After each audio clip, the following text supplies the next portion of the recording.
أعوذ بالله من الشيطان الرجيم بسم الله الرحمن الرحيم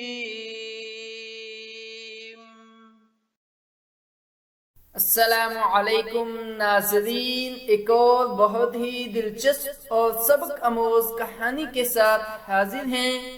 کہانی کا نام ہے لالچ بری بلا ہے۔ تو کہانی شروع کرنے سے پہلے آپ سے ریکویسٹ ہے کہ چینل کو ضرور سبسکرائب کریں اور کہانی کو بھی ضرور اینڈ تک سنیں۔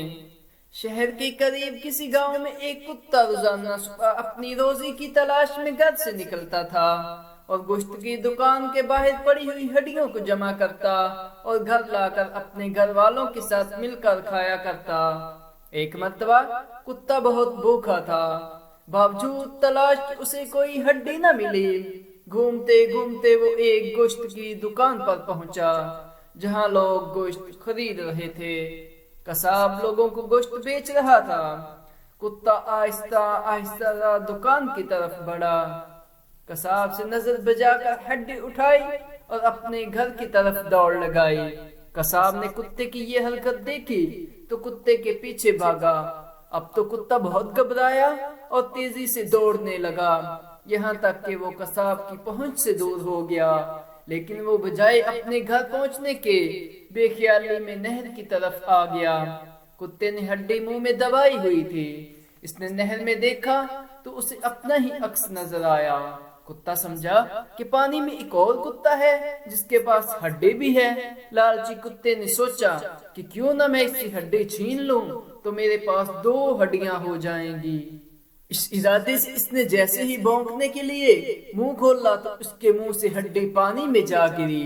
اب اس نے دیکھا تو پانی میں موجود کتے کے منہ میں بھی ہڈی نہ تھی۔ اب اس کو سمجھ میں آیا کہ جسے وہ دوسرا کتا سمجھ رہا ہے حقیقت میں وہ اسی کا عکس تھا، لیکن اب سمجھ کا کیا فائدہ۔ لیکن اتنی ہی بات اس کو سمجھ میں آ گئی کہ لالچ بری بلا ہے۔ لالچ کا پہلا نقصان یہ ہوتا ہے کہ اپنے پاس موجود نعمت بھی چھین لی جاتی ہے۔